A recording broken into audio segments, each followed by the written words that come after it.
In English, we thought it would be helpful to create some little webinars to help you with your remote reading of The Strange Case of Jekyll and Hyde. So here is a webinar to help you with Task 6. Task 6 is where we meet Mr Utterson for the first time, and this is the very opening paragraph of Stevenson's novella. So you might imagine from this that Utterson is going to be a really important character in the story. As we read this extract, see if you can highlight any key quotations that give you a first impression of his character. Mr Utterson, the lawyer, was a man of a rugged countenance that was never lighted by a smile. Cold, scanty, and embarrassed in discourse, backward in sentiment, lean, long, dusty, dreary, and yet somehow lovable. At friendly meetings, and when the wine was to his taste, something eminently human beaconed from his eye, something indeed which never found its way into his talk, but which spoke not only in these silent symbols of the after-dinner face, but more often and loudly in the acts of his life.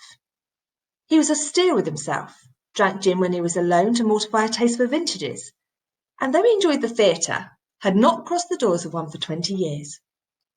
So what can we pick out from that first description of Mr Utterson? In many ways, he seems rather a dull character to have as your main character of a story. But let's look a little bit below the surface to see how he's being described. So at first, Stevenson describes this character as rugged, but a man who never smiles. He's cold, scanty, and embarrassed in discourse. He seems socially awkward, really. He seems backward in sentiment. He doesn't express his emotions very well. And he's lean, long, dusty, and dreary. In many ways, this is a man that seems quite a dull sort of person to know. But the whole list ends with, and yet somehow lovable. This seems to be the bit that Stevenson wants to leave us with.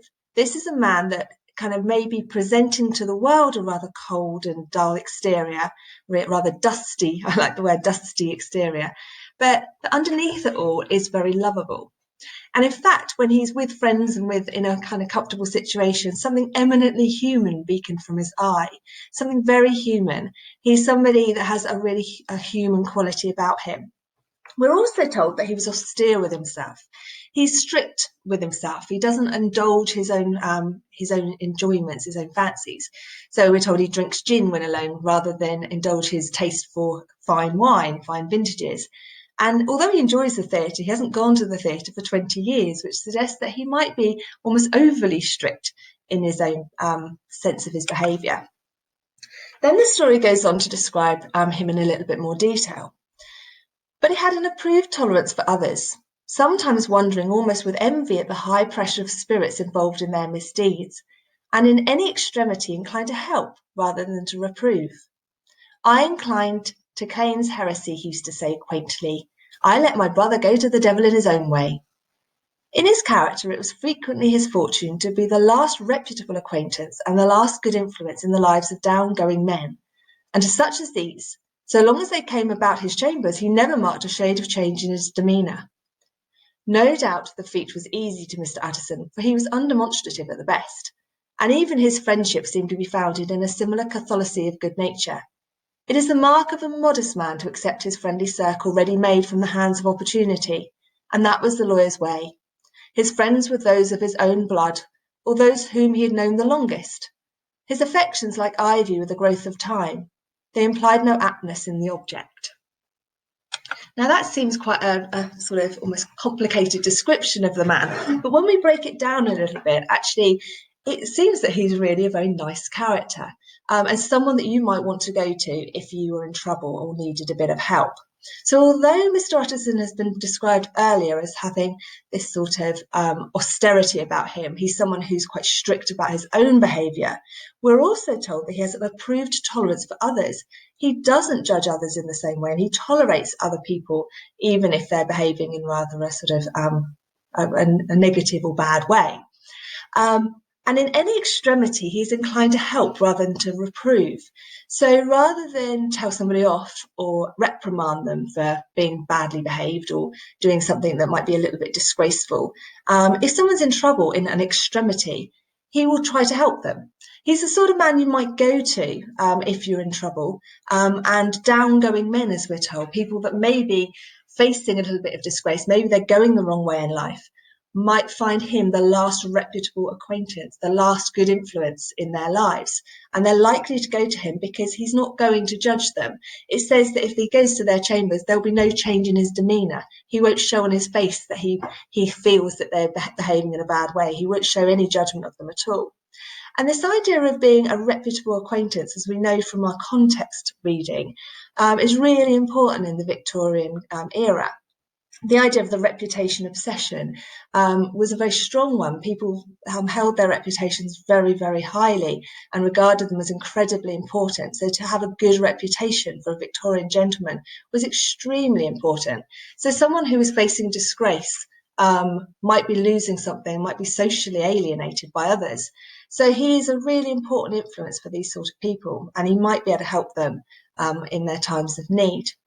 We're also told that he's a man who has just honest, true friendships, really. He doesn't seek people out because of what they can offer him or what they can do for him. He doesn't look for friendships because they might suit him in some way to make him advance in life. He just has friends that are his relatives and people he's known for a very long time. So he seems quite an honest friend and someone who will keep a friendship for a very long time once he's developed it. Similarly, his affections, like ivy with the growth of time, suggest that really strongly, because it's as if his friendships just grow and grow, and he's never likely to abandon them once they have developed. Now, these are important qualities in the man and things that we might want to hold on to when we're thinking about how this character is going to develop throughout the story and the influence he might have on other characters in the story. Now, I'm understanding that it's a Victorian novel. There's obviously some tricky vocabulary, some words that we don't tend to use that much anymore. So I just thought I'd give you some little definitions. So countenance is just facial expression, just means his face, essentially. Scanty is just a small amount. Eminently just means very, so he's very human. He has a very human quality in his eye. Austere, as we've talked about before, is severe or strict. So he's only austere or strict with himself. Reprove just means to reprimand or tell somebody off, and he doesn't do that. He doesn't tend to reprimand or reprove of others if they come to see him, even if they're doing something a little bit disgraceful. And we've talked about this reputable acquaintance, someone you know with a good reputation, and the importance of that in the Victorian era, where reputation was all for a gentleman. Undemonstrative just means he doesn't show his emotions very freely, and so you wouldn't know how warm or friendly he was just by looking at him. And here are some of the things, therefore, that we have gained about this character. So he's a good, faithful friend. He's a good influence on people. And remember, the idea of a disgrace for a Victorian gentleman was something to be really feared. He might be the last person that someone in danger of disgracing themselves might go to. He's sensible. He comes across as rather dull, as you might be able to get from the image of him in the middle there. If you looked at him, you see a rather dusty kind of person. But he's well loved. He's not openly affectionate. He's not demonstrative, but people love him quite honestly and truly. He's strict with himself. He doesn't indulge his own pleasures like wine and the theatre. He tends to hold back. But he doesn't judge others for being indulgent. He doesn't judge others for having sort of their own desires. And he isn't quick to reprimand or comment on someone's behaviour, which allows others to want to speak to him. It will encourage his friends to kind of seek him out if they're in trouble. Now, there are several quotations in that extract that I think we could look at in a little bit more detail. We've already looked at the simile, like ivy, his affections like ivy with the growth of time. And I think that's a really important one because his role in this story is going to be to explore and worry about the behaviours of some of his dearest friends. And so the fact that his friendships are strong and that they grow over time and that they are very long lasting may be very important to his role in the plot.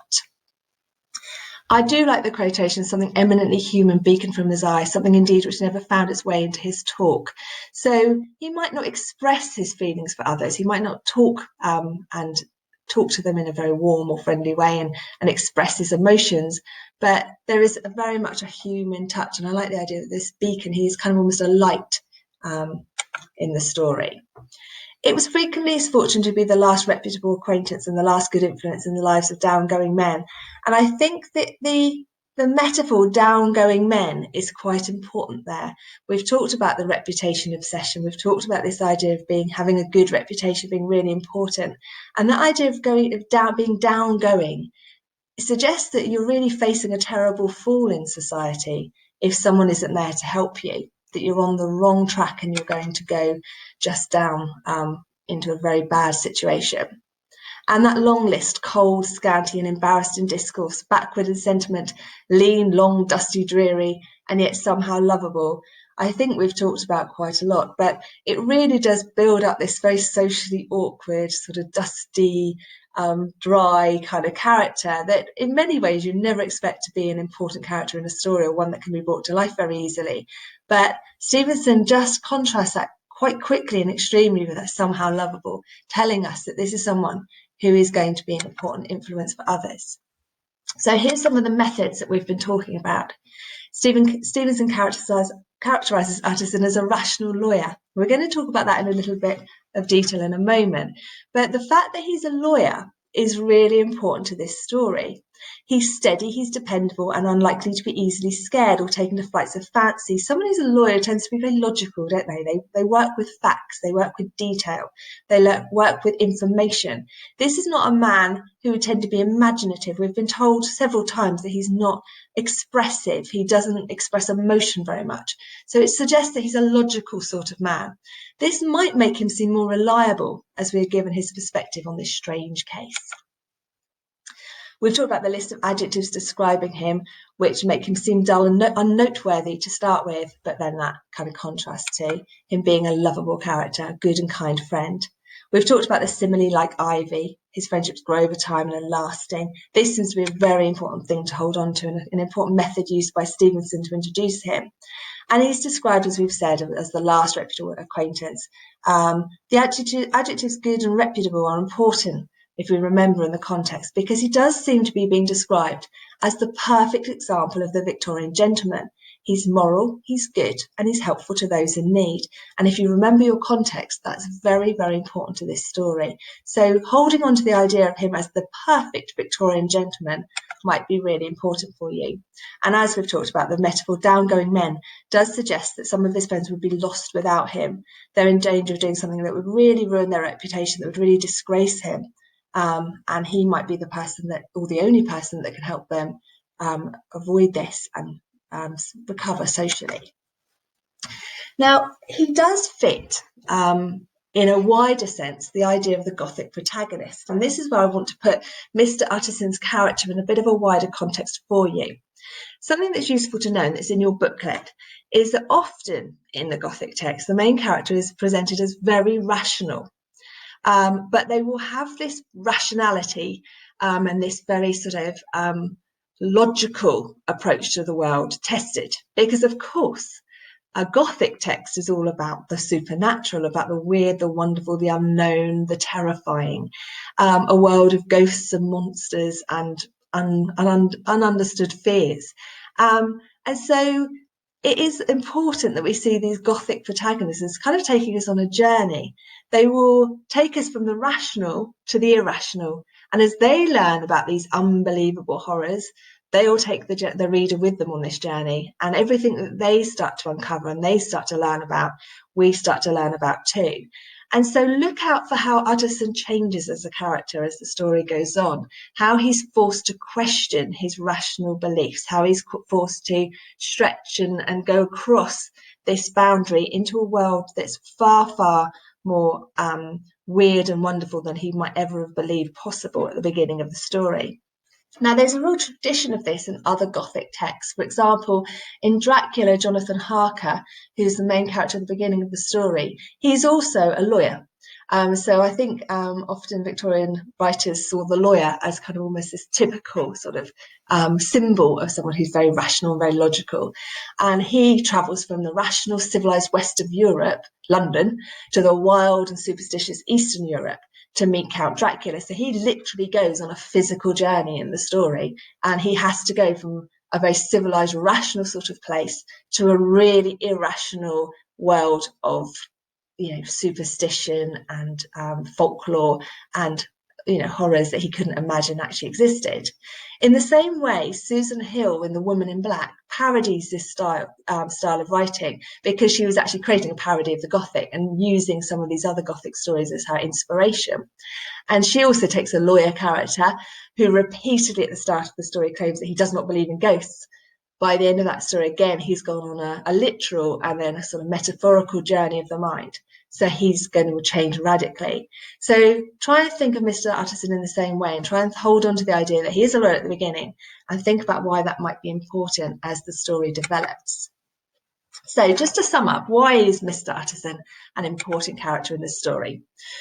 Well, he's going to serve as our detective. So he's going to be incredibly important, as he is the character through whom we see the mysterious incidents being pieced together. He's going to be the voice that allows us to solve the strange case before him. And as he's trying to solve the case, he takes us on that journey. He's the first person to hear of the strange incident of the door in the first chapter from his friend Enfield. So he quickly links the stranger in the street to his good friend Dr. Jekyll. Remember his attitude to friendship, and remember how important friendships are to him. So when he learns that his friend Dr. Jekyll might be connected to this stranger in the street that you're going to be reading about, that's going to be important. He will take us on the journey, and he will be trying to make sense of the strange and supernatural events as it goes along. So it's his kind of perspective we're given. And really importantly, he's introduced as that perfect Victorian gentleman. So look out for all the times when this actually hinders him a bit in his detective work. If you remember from your reading, a gentleman didn't like to pry into the secrets of their friends. They believed in keeping quiet about anything that might cause disgrace. They believed that someone's secrets should be left to themselves. So in what way might that stop you being essentially a good detective? They were very, very protective of their outward reputation and the reputation of others. So in what ways might that actually hinder our main character as he tries to sort things out a little bit? He's also a good friend of Jekyll's, and that will help him or hinder him as he looks into the mystery. What do you think? Now, that's just your little webinar for Utterson, and I'm hoping that you'll find it a little bit useful, and there'll be other webinars coming your way to help you with the other tasks in the booklet. Thank you, Year 10.